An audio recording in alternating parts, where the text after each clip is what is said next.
Tonight's discussion will focus on civility, and the theme is international scholarship. Throughout the course of our series, we've heard from speakers who have pointed to various instances of incivility in our society. They've also pointed us in directions on what we need to do or how we can help change that behavior. We all agree that in many areas of our society, civility is in decline, and we're hopeful that we can all make progress in changing that. Unfortunately, there are terrible displays of incivility and inhumanity, like we just saw in Boston yesterday at the Boston Marathon. Lives were lost, innocent people were hurt, people were traumatized and are still being traumatized by the thought of what occurred in Boston in what should have been a wonderful event. Today our thoughts and prayers are with all of the people affected and the people of Boston and their families as well. Such a terrible action disrupts our confidence in humanity and in potential to restore civility in society. Indeed, hardly a day passes when we don't learn about another similar situation. I think we're going to hear a little bit different tonight from Dr. Goodman. We know that motivations of those who commit such acts are puzzling, but we do know that they stem from things like ignorance, violence, and hate. And the only way to counteract such powerful shortcomings of the human condition is through education, not just at home, but around the world. Scholarship and education foster civility. Education is one of the most powerful forces for good in civil society. And there are few who know more than that than our speaker this evening. It gives me great pleasure now to introduce Bob Dillenschneider, who will come up and introduce Dr. Allan Goodman.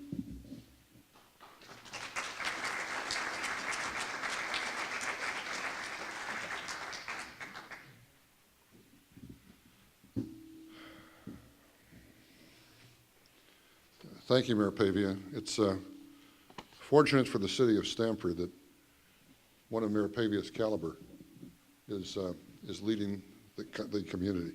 Really extraordinary. I just want to recap the speakers who have been here and who has planned to be coming to finish out this series, because I think we've been really blessed, thanks to the mayor and his team, for getting the kind of people here we've had. We have had James Cuno here. James Cuno is the president and CEO of the J. Paul Getty Trust. And Mr. Cuno has now been asked by the World Economic Forum in Davos, Switzerland, to oversee the arts in the world. That's a pretty significant challenge. We've had Ernie Anastas here. You all know Ernie. He is the leading anchor person in New York. He's won more Emmys than any other anchor person. An extraordinary man. He talked about civility in the news. We've had Georgette Mosbacher here. Georgette is one of the top figures in the Conservative Party in the United States, major fundraiser. She's on her way to Bahrain as we speak tonight, and from Bahrain she's going to Turkey. She's coming back here for a short time before she goes to Kenya. We've had Ed Riley here, the CEO of the American Management Association, talking about management and civility in business. We've had Joel Klein here, the former head of the New York City school system, who's now working with News Corporation to, in effect, alter education in America. We've had Bill Bratton here, talking about civility in law enforcement, and if ever there's a time that law enforcement is called on to be civil, it's based on what happened in Boston yesterday, the terrible incident. And of course, we have Allan Goodman here tonight. We're going to have Amity Shlaes here. Amity Shlaes is a best-selling author. She wrote an important book on President Coolidge. She'll be here on May the 7th. We'll have on June the 11th, Faye Vincent, who is the former commissioner of Major League baseball, and at that point, I certainly hope the Yankees are in first place.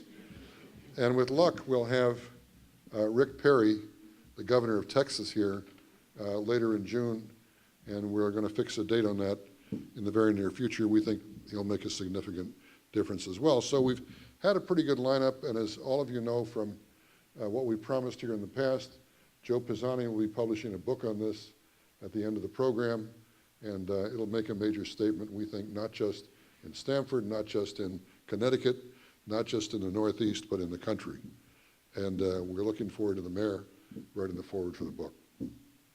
I want to say something about Allan Goodman, who I've come to know for many years now, but before I do that, I want to introduce three of his trustees who are here tonight: Mariam Ansari, who's a trustee, Ruth Heinerfeld, who's a trustee, and Larry Morris, who's a trustee.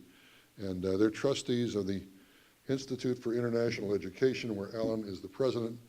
The IIE is the leading nonprofit organization in the field of educational exchange and development training. It's an extraordinary organization. It's known for administering the Fulbright program all over the world, as it has for many years, but the IIE also administers 250 other programs in the world. It's an incredible organization. The IIE, in addition to doing that, runs a thing called the Scholar Rescue Program. That program takes scholars in challenged positions, such as Iran or Iraq or Pakistan, before they're thrown down the stairs, rescues those scholars, brings them to the United States, puts them in universities here so they can continue their work. Allan Goodman is responsible for making that happen. The IIE sports alumni that have won 68 Nobel Prizes. It's a significant organization. Allan runs it, and he runs it extremely well. Before coming to the IIE, he was dean of the School of Foreign Service at Georgetown. He's been published by Harvard. He's been published by Princeton. He's been published by Yale. He is the first American professor to lecture at the College of Beijing. He is the first U.S. academic exchange program lecturer at the University of Moscow. He has served as a consultant to the Ford Foundation, the Woodrow Wilson Foundation, and IBM. Allan Goodman is an extraordinary person. He has received more honorary degrees than anybody I know. He has received more awards than anybody I know. I could begin to give you the list of awards, but let me give you the toughest one he ever received, because it's tough getting an award, and I don't want to offend anybody in this room. From France, he was given the Legion of Honor by France. So an extraordinary man. Allan Goodman, please. Thank you very much.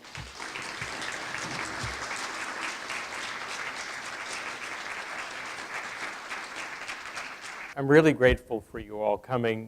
One of your members, Sidney Goldman, is an alumnus of the Institute, served as the central person in 1950-51 to help foreign students come here, and went on from IIE to the U.S. Army and then to business and sold his company for $65 million. So I'm hoping that is the trajectory all alumni of IIE are on. So it was nice to meet you, and thank you for your service long ago.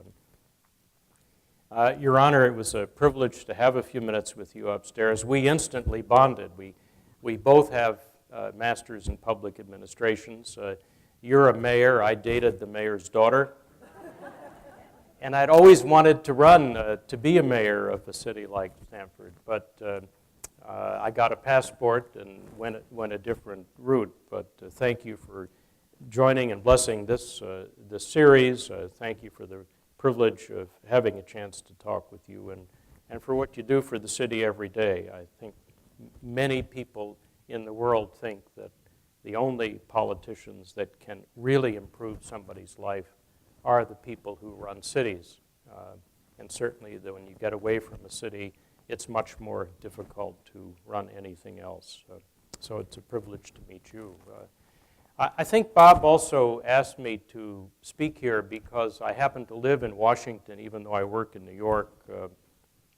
And he wanted me probably to make the point that the lack of civility is not just a problem inside the Beltway. It's not just a problem in what happens in American political life and dialogue. Unfortunately, I'm not going to make that case. Yes, we work in a lot of difficult circumstances and places. The Scholar Rescue Fund has now had 4,000 applications from scholars from 100 different countries who were threatened by war, terrorism, repressive government, common criminals, for what they do and think and say. So I do acknowledge that civility is at risk in America, it's at risk around the world, and you can dwell on that a lot. But I get to thinking about what we also do every day on behalf of the Fulbright program. Senator Fulbright said before he died that what he learned about the program that bears his name is that international educational exchange transforms nations into people, and it humanizes international relationships. And when you think about what civility means, as Plato and Cicero defined it, the two principal qualities are humanitas and pietas. Humanitas, in other words, respecting the other, acting toward others with respect, and pietas, acting toward others out of a desire to perform charity. And we see that, Bob and all the trustees with us see that every day in the work we do for Fulbright. Let me share just 3 stories of how this transforming effect in civility happens, and then I know we have time for questions, and I would really welcome them. About a year ago, I was at the University of Colorado in Boulder, and we had gathered Fulbright students from the western part of the United States together for a seminar about what they had learned, their experience in America. It was in the alumni room of Boulder, which is above the football stadium, and of course football is above anything else.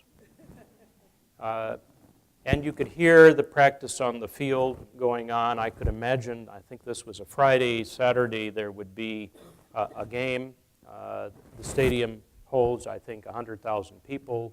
I might be off by a couple, 10 or 20,000, but it is a big thing. And here we were talking about international education. And one of the speakers rose and said, I want to be an astronaut. He was in the right place. More astronauts have been trained at the University of Colorado in Boulder than probably any other place, and they have a very fine program in astrophysics, and many astronauts have gone there. And he talked about his Fulbright experience, and I just couldn't connect the dots. He was standing in his Pakistani kameez, speaking in an English accented, high-pitched voice, head of very dark hair. And it's not the picture I think of when you hear voices from outer space saying, here we are, or we're landing on the moon. And he was so far from America, and so far from Colorado, and so far from our experiences. I just was having trouble until he spoke a little bit more. He said what he learned from Fulbright happened when they got all of the Fulbrighters together in the region and began a session saying, well, what did you learn, and what did you learn about the differences among us?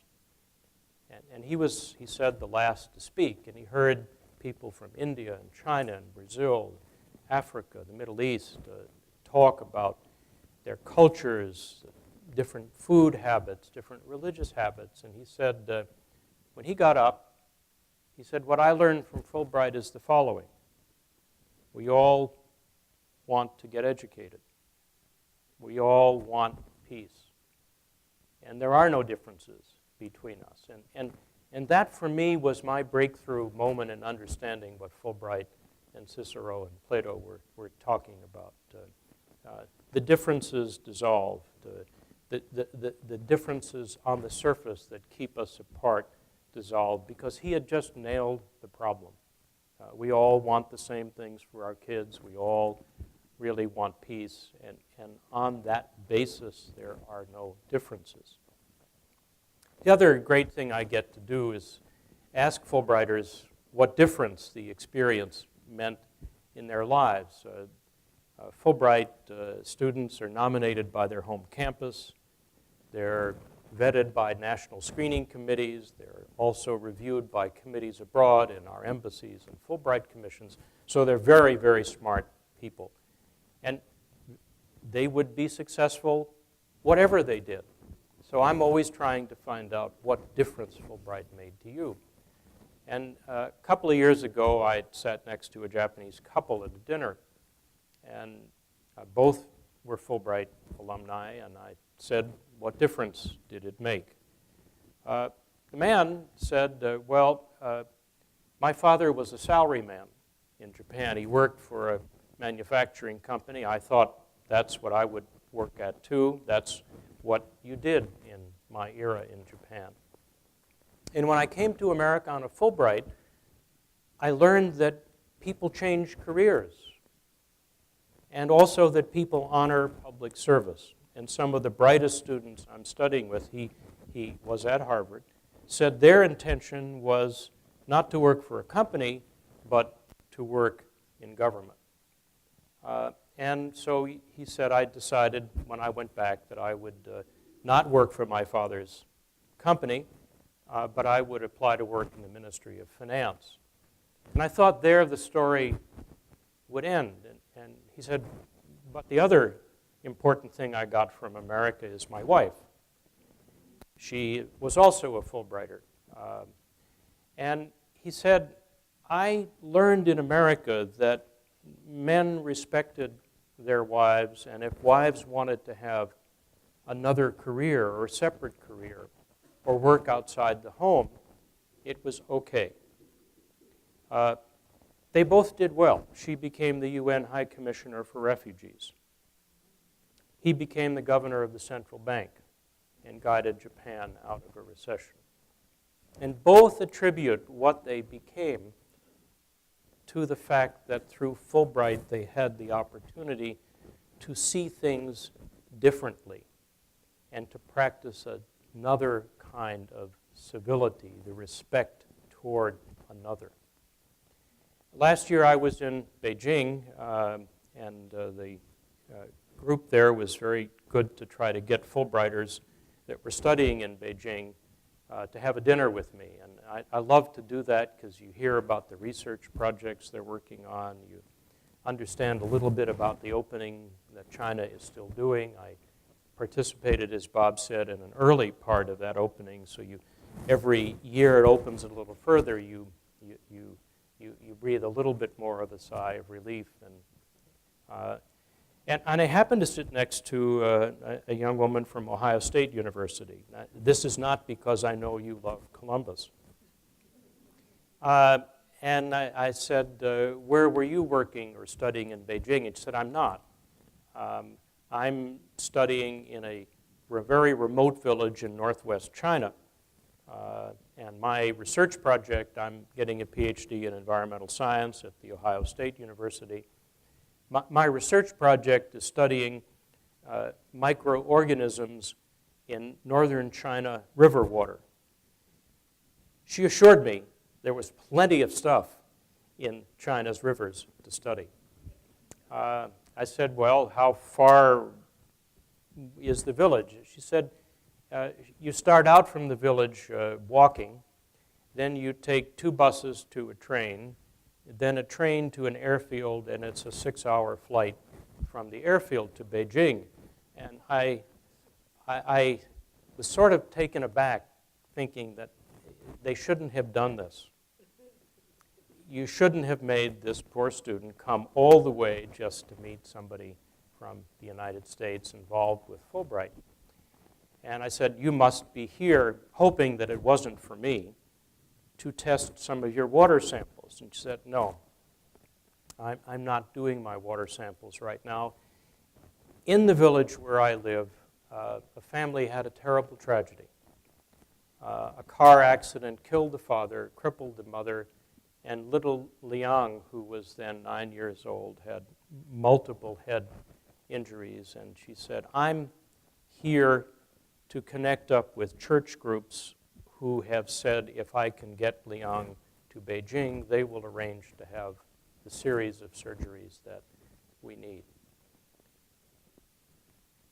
This remote village in China has probably never seen an American. It's probably never seen a foreigner. They will never forget this tall Buckeye from Columbus, Ohio. And I asked her, why you? She said, if it weren't for me, little Liang would have no chance. I can do this. I know how to negotiate with church groups. I can get from the village to Beijing. And I can give her maybe the only chance she's going to have at life. Fulbright, every day somebody somewhere in the world is acting out of charity, out of civility to somebody else. They don't have to. It would be real easy to study your water samples. It would be real easy to just pretend that you're there to do your work. But through the Congress appropriation for Fulbright and through us paying our taxes and through the State Department authorizing the program, all over the world, Americans are doing this out of civility. So I find what you're worried about alive and well in the world. And I find that it changes the way people think of us. This village she comes from is known for one other thing, the production of fierce warriors. These people will never forget this young woman. And maybe the way they think about us will have been changed forever. But I know for sure if we didn't go there and we didn't do these things, there would be a lot less of this kind of civility in the world. So please write your senators, your congressmen and women, if you know a Fulbrighter or you think it's valuable for Americans to be doing this, because to me it's the highest form of the civility that Bob and Jan and the trustees here really represent. Thank you very much.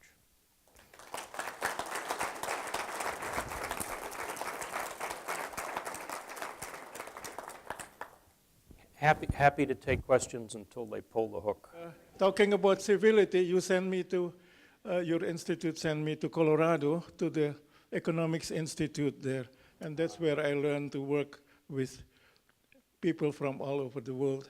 And I'm happy to report to you that I ended up in the United Nations for 35 years.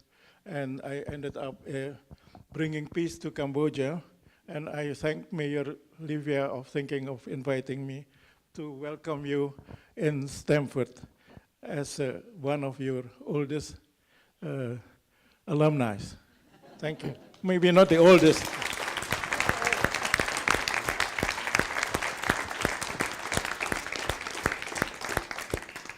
So the Indonesian Fulbrighters I met about 6 months ago in Jakarta told me a story about what they did when they were in Washington. They wanted to find a place where they could go to pray, and there was no place on the George Washington campus where they could go to pray. So they went to a Catholic church around the corner, St. Stephen's the Martyr, and asked the parish priest if they could use the basement for prayer. He said, fine, we do that. So they did their Friday prayers, and they noticed, this was in the winter, that after they finished their prayers, another group came in and set up a soup kitchen. And so they began asking, who did this? And it was employees from the World Bank. And they stayed. They then helped to serve. They learned. And hundreds of people every week were fed out of this. when I met them in Jakarta, I said, what did you gain from your Fulbright? And they told me the story about the church. And they said, we now have a volunteer group. Every other night, we serve food. We have opened up a soup kitchen, just like we learned to do on our Fulbright. None of them were majoring in setting up soup kitchens.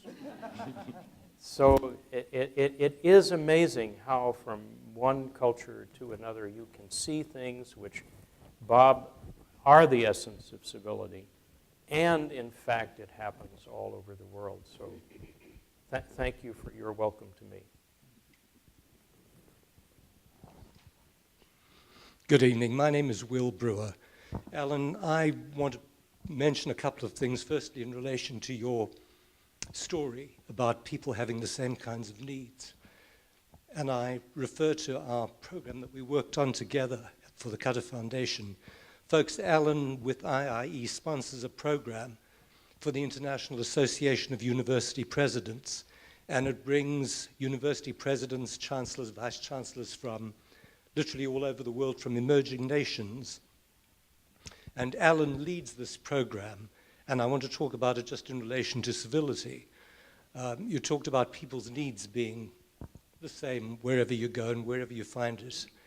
And I mention in passing my experience with the assessments that we've run for these university presidents from literally countries all over the world, and they do have the same needs and the same requirements, and they have the same leadership aspirations and the same kinds of management capabilities or issues or challenges that everybody else has. So just to your point about the commonality amongst everyone. The other point I want to mention, and perhaps you'll respond to this, is what an incredible forum it is for civility there, out in Doha, Qatar, where you bring all these, in many cases, brilliant people together, put them together in workshops and programs, and how they interact and how they overcome the challenges of cross-cultural communication, and how they're able to address these issues, work together for 4 incredibly productive days. So perhaps you'd like to expand on that. And I might just add, folks, that Allan absolutely epitomizes the notion of civility when he leads this program. Thank you for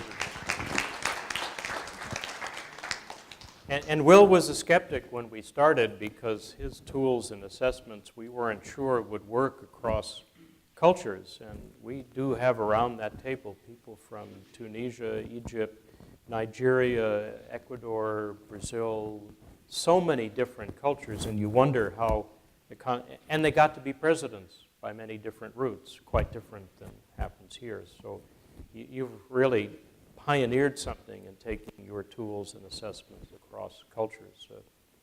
We find, working in the education space, that you can do a lot. The first things to open often are the universities in countries that were closed. Even countries that are undergoing civil wars and other things, the last things to close are the universities. So only the Taliban came to town in Afghanistan and closed all the schools. Every place else, in every conflict situation I can think of or worked in, the schools, the universities have stayed open somehow, some way. And that's really the civil society you can engage with. And when societies emerge from isolation or enmity with the United States or other places, the first thing they ask for is send us your professors, send us the new books, help us upskill our faculty who have missed A, B, and C for a long time. So I'm beginning to think that rather than fixing universities at the end of a reconstruction process, you actually need to be intervening all through the conflict and at the beginning of reconstruction, because that's how you're seeding the next generation. And we're also discovering that it's a space where governments that are newly coming to power are actually more willing to experiment with than setting up multi-party political systems, having free elections, having a free press or rule of law. they believe that universities can engage with the West, can engage with us in ways that the political sphere, what we normally think of as civil society or the NGO sphere, is having a much more difficult time. And that's why, as Bob said, we are able to work all over the world. Next year, we will actually take a delegation of U.S. university leaders to Cuba. 3 weeks ago, we took 10 universities to Myanmar, just as Myanmar is opening up. And the first thing they said is send us more. Thank you. Throughout the years that the Fulbright scholarships have been around, have you seen any change both in the interest as well as the demand for the scholarships, and as well as the how easy or not has been for you to spread the message of the United States and the message you carry with the closer society because of the internet and communication openness these days? What has changed throughout the years, and how has your scope changed as well? We're at the highest level of applications in history. When I started at the Institute, there were about 2,600 Fulbright grants. There are now nearly 10,000. We've gone through good periods and bad periods in terms of attitudes toward the United States. You all know the polling data. Nobody says we hate your president, we hate your politics, we hate your religion, and we hate your Fulbright. People want to engage in the education space. People don't turn down Fulbrights. We only wish there could be more. We're working to help raise additional funds to make it possible for them to be more. But the demand has never been higher. And in some ways, it is the one bright ray of sunshine from 9/11. 9/11 transformed how we talked about Fulbright as a government. Before, Fulbright was about important things like cultural exchange and mutual understanding. And today it is all of that coupled to a direct investment in national security, making friends for America by having people understand us. The other thing that Fulbright does, and I've seen it in my tenure as president, when I started, most Americans went to England, Canada, Australia, Ireland, and New Zealand. And if left to our own devices because of language, we would still be going to the Anglophone world. Fulbright operates in 150 different countries. It is one way for sure that Americans get to other countries they wouldn't normally go. And we've also worked very hard with the State Department's urging and support to make sure that Americans get outside the capital cities. That's why Anne from Ohio State University was in the remote village in northwest China rather than just doing water samples in Beijing or Shanghai. Plenty of stuff in the Huangpu River in Shanghai. She could have tested her samples to a fairly well, but Fulbright has consciously tried to get Americans beyond the capital cities so we could engage more with people throughout an entire nation.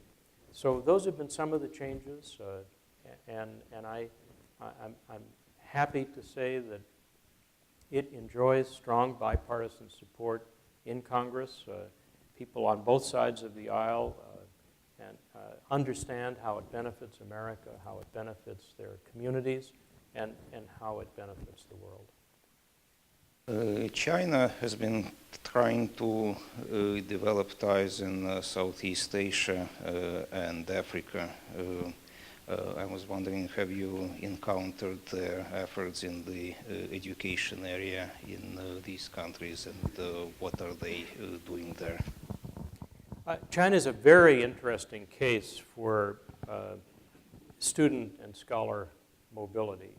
It is, as you will have read in your newspapers, the leading sending country for international students to the United States. China, India, then some of the other East Asian countries.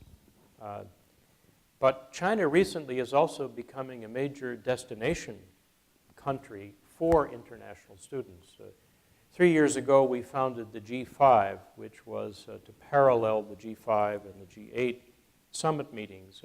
And the G5 were the leading destination countries in international education: America, Britain, France, Germany. And there was a tie for 5th place between Australia and Canada. China this year is probably number 2.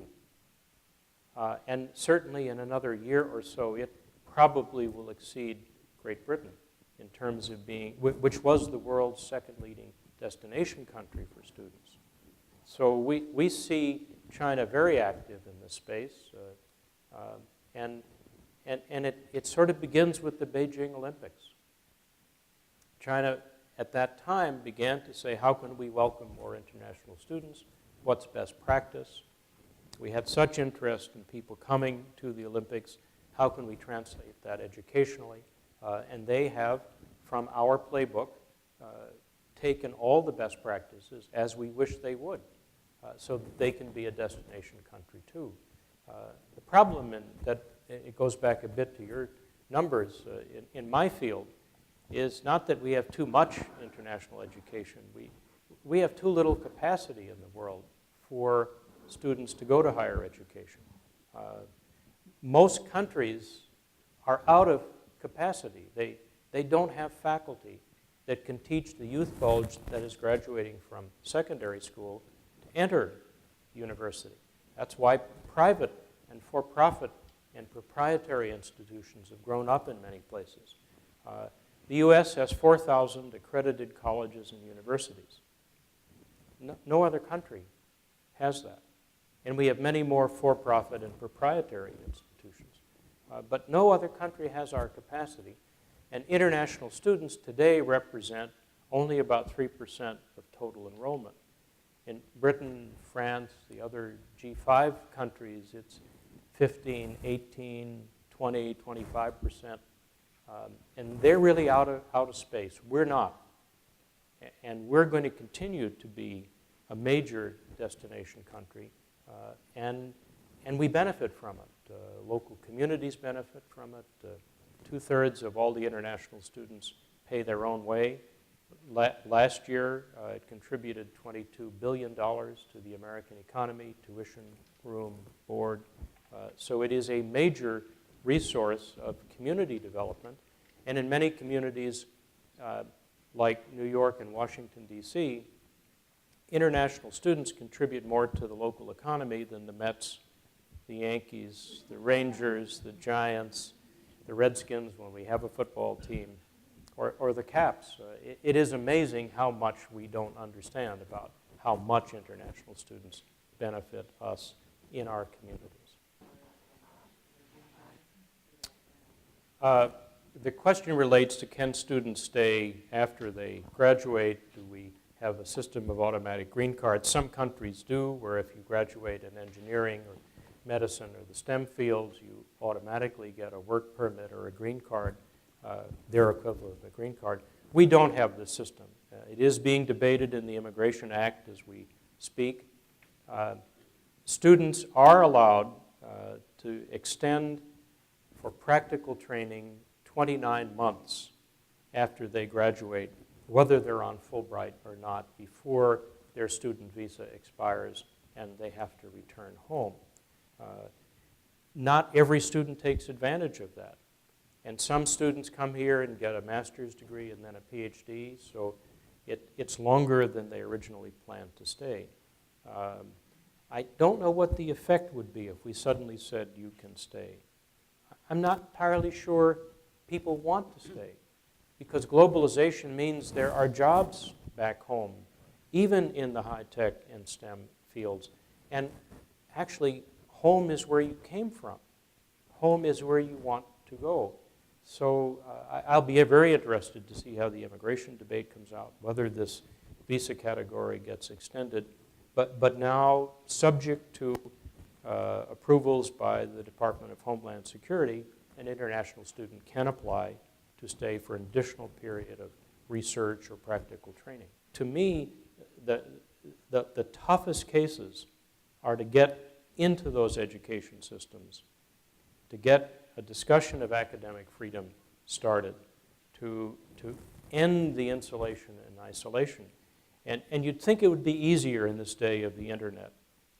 But if a government is really committed to selling a particular narrative and limiting or making it impossible for you to get information from the outside, there are a few places where they can do that. So I'm worried about those places, and they coincide with places where there's great threat. North Korea, Iran, Afghanistan, and some days Iraq. We have a question here, and then we have a final question waiting. Thank you, sir. Could you talk about the perception of higher education in the United States within America? Obviously, as you've described, as we all know, the best students from around the world want to come to the United States for their education. But it seems to me that the perception amongst the general public of higher education in the United States isn't what it used to be. We see lots of headlines and stories about costs, for instance, and how expensive it is. And I was looking to see if you could just talk about the perception and its impact. To me, the biggest problem is the cost. I wish I ran a university again, or even a small school, so that I could get the cost down and make it affordable for families, because that's the essence of access. It plays out internationally. When we help advise students all around the world that American universities welcome international students, they say, but wait a minute, look at the sticker price. It's so expensive. And then when you have to explain to them, but it's not what's really charged, because you get a work grant, you get to study this, you can get an assistantship, there are other ways to do it. Even abroad, people don't understand what our costs mean, but they're willing to pay it. But for me, the biggest problem is assuring access to Americans here and getting the cost down so that families don't have to go into multiple levels of debt for any of their education. And I, not being inside the business now, I don't know how to do that. Final question here. Can you tell us Sir? something about how IIE is currently funded? So the question is, how is IIE currently funded? We're about half public funds, half private. We're north of $400 million now in revenue. We work for a number of governments. The United States is our biggest government, but we work also for the governments of Brazil, Japan, Germany, Spain, France, on various types of scholarship programs. Private philanthropy has been, and private charity has been very important to us. The Scholar Rescue Fund was endowed through gifts of foundations and individuals, so it now has a permanent endowment to operate in rescuing scholars. And my job every day is to wake up in the morning and say, who am I going to ask for more money? And hope that we're doing a good job stewarding.